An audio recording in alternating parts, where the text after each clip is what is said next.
Sabe uma das coisas que ultimamente eu tenho mais lido e estudado, que tem sido assim uma das coisas que eu mais é, me, me deslumbro, né? Essa é a palavra. Em relação à Bíblia, fim dos tempos, Opa, é muito legal. não é? Quando você fala sobre o fim dos tempos, sobre o juízo final, sobre o princípio das dores, né? Quais são os sinais do Apocalipse, o anticristo, enfim, essas questões assim me chamam muita atenção, porque eu acho que não só eu, mas muita gente pensa que de repente a gente não tá tão longe, né? O que o Então, senhor acha?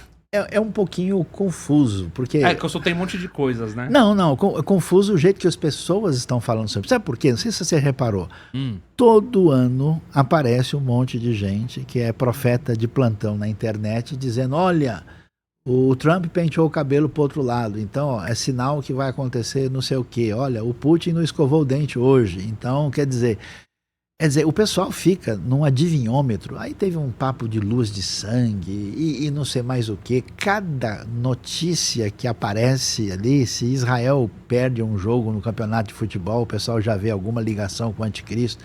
Então, assim, é muita neurose. A coisa não é assim. Primeiro, os últimos dias, segundo Jesus e o Novo Testamento, já começaram na época de Jesus. Porque eles são chamados de últimos dias em relação desde o princípio do mundo até hoje. Então, quando Jesus vem, quando o Espírito Santo é enviado em Atos 2, no Pentecostes, Pedro vai dizer abertamente, dizendo, olha, o que nós estamos vendo foi o que Joel falou a respeito dos últimos dias. Só que esses últimos dias, eles se estendem até o seu momento apoteótico, momento final. Agora, a pergunta é, será que a gente está aos 45 do segundo tempo? Então, o que a gente vai dizer sobre isso? Olha, em alguns aspectos, podemos realmente dizer que tem muita coisa que chama atenção. Mas duas coisas importantes para pensar aqui. Jesus disse, o dia e a hora ninguém sabe. Não adianta tentar colocar na agenda que você vai se dar mal. E a segunda coisa, quando os textos foram escritos para falar sobre isso, não foi para assustar as pessoas. Não foi para misturar o tempo do fim com Halloween, tentando achar que o anticristo é o Freddy Krueger. Não é essa a pegada. Sim. A ideia era consolar, trazer esperança. É o contrário do que o pessoal fica meio neurótico. Agora, tem entendi. coisa acontecendo que é diferente. Tá. Por exemplo, nunca Jesus deu lição de casa para os discípulos. Ó, vocês vão e contem para todo mundo. Vocês devem anunciar esse evangelho a todas as nações. Nações quer dizer todos os povos, tribos e línguas da terra. Nunca isso foi possível. A primeira vez que é possível é agora. Pela primeira vez, aqueles que se afirmam discípulos de Jesus vão ter a possibilidade de ver esse evangelho pregado a todas as línguas do mundo. Isso nunca foi uma possibilidade. E a segunda coisa curiosa e diferente é o que tem acontecido com o povo judeu. Porque o povo judeu é o povo mais diferente da história humana. Eles ficaram 2000 anos vagando sem lar, em situações complicadas, vivendo em diversos lugares do mundo. E de repente, no século XX, esse povo volta para a terra original, a terra de Israel, de onde eles saíram, e a língua da Bíblia, a língua mais importante da revelação, que é o hebraico, dá para a gente falar e conversar. Essa língua da Bíblia volta a ser a língua comum entre os judeus hoje. E nunca em toda a história, judeus em quantidade significativa passaram a ser seguidores de Jesus. E hoje você tem uma quantidade enorme de judeus que seguem a Jesus e se afirmam seguidores do Messias no movimento chamado judaísmo. É o judaísmo messiânico. Isso é uma coisa assim totalmente fora da expectativa no passado. Então isso realmente é diferente. Mas eles se intitulam judeus no sentido étnico e seguem a Jesus confessionalmente. Então, quando você fala de alguém ser judeu, você está falando de três elementos. Você está falando de tradição étnica familiar. Olha, eu sou da família, meu pai, meu avô era judeu, tal. Você está falando de uma realidade cultural, né? Porque o judeu tem um jeito, assim como você tem o italiano, o chinês, o russo, o judeu tem toda uma cultura, né? Que ele se define. E você está falando de fé. O que é o seguinte, quem é Jesus? A gente pode falar, Jesus é o Salvador, vamos aí celebrar, aí daqui a pouco chega o Natal. Mas Jesus é um judeu. Jesus é um rabino da Galileia. Então, o judeu que segue a Jesus, ele fala, puxa vida, esse aqui simplesmente é um dos maiores mestres que meu povo já conheceu, é o judeu mais famoso da história. Então ele não é exatamente uma pessoa que faz parte da cristandade no seu ambiente cultural, mas ele é um seguidor de Jesus que mantém a sua tradição judaica. Mas para ele, Jesus é o Filho de Deus, o Verbo encarnado, que morreu por nós, nos redimiu dos pecados ou não? Ele é o Salvador, ele é o Messias, ele morreu por nós, ele veio nos perdoar os pecados. Nem todos os judeus messiânicos entendem que Jesus é divino como a cristandade entende. E alguns entendem isso como um sentido um pouco diferente. Nesse sentido, eles destoam. Mas muitos, uma grande parte deles, acreditam em Jesus como divino, como, vamos dizer, a cristandade padrão.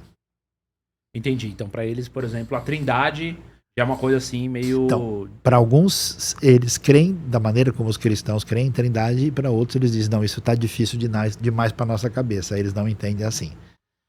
O movimento é um movimento ainda em formação. Porque sabe como é que a coisa começa? A coisa não começa como uma coisa planejada, escrita. Começa com uma experiência espiritual que a pessoa tem. No ambiente judaico, no ambiente islâmico e até em outros cenários, a pessoa tem um sonho com Jesus. A pessoa experimenta uma cura, ele tem um negócio sobrenatural. Então, até você falar, escuta, a sua teologia está acertada, isso vai demorar um bom tempo para essas coisas se alinharem.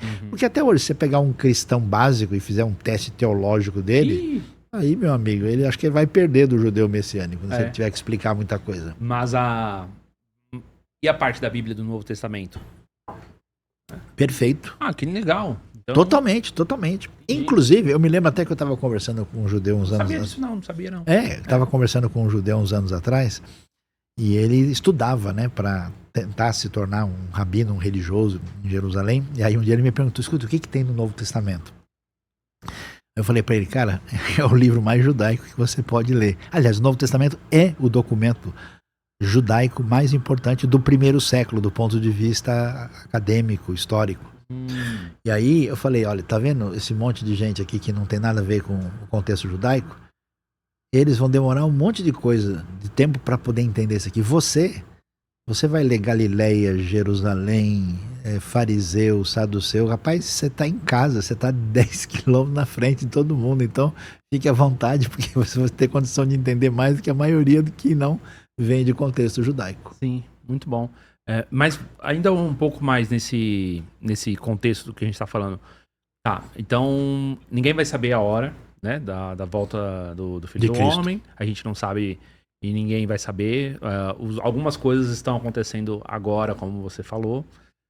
São duas coisas que até então não existiam na humanidade, né? Judeus e também a possibilidade de você evangelizar todas as nações, todos os povos.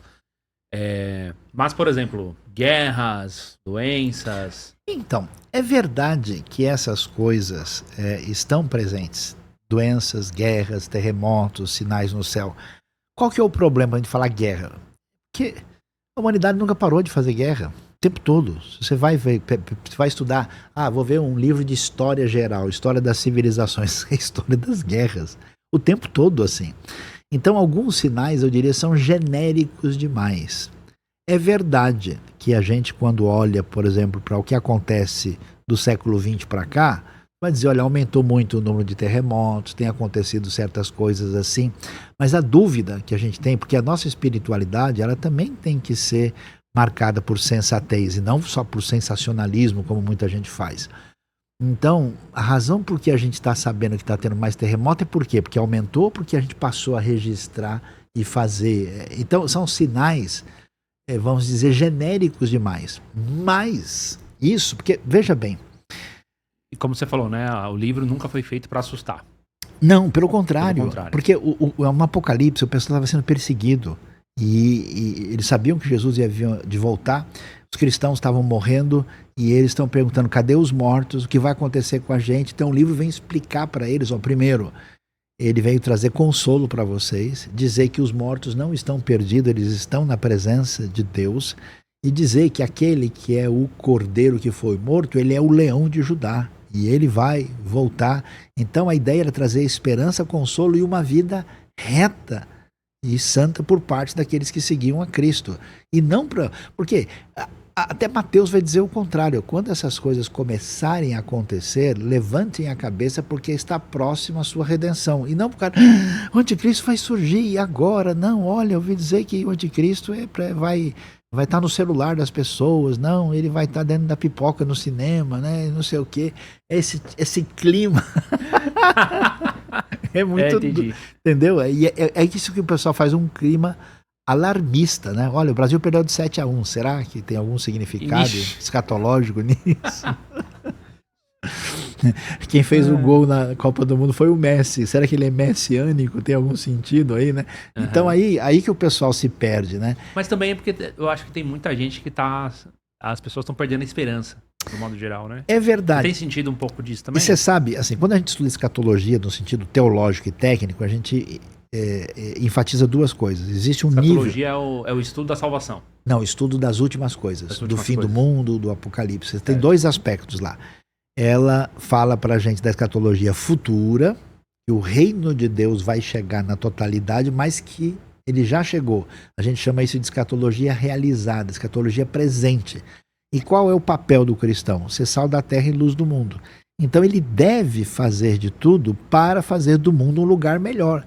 E não simplesmente dizer, puxa, eu já vou para o céu mesmo, eu já estou classificado, eu vou segurar o 0-0 aqui, esperar um apito final e tudo resolvido e viver uma vida de distanciamento, sem se importar com nada. Não é essa síndrome de avestruz, né, de esconder o rosto. Então, nesse sentido, quando as pessoas perdem a esperança e focalizam no que há de ruim no mundo, aí elas realmente falam, não, olha, estou só esperando o apito final. Não, será que agora? Será que agora? Isso é uma loucura. A gente tem que fazer diferença. Imagina, as pessoas precisam serem médicas, ajudar no hospital, elas precisam socorrer as pessoas, ajudar quem necessita. Elas precisam fazer diferença. A ordem bíblica nunca foi, já que você sabe que Cristo vai voltar, cruzem os braços e fiquem torcendo e olhando feio para as coisas ruins que tem por aí.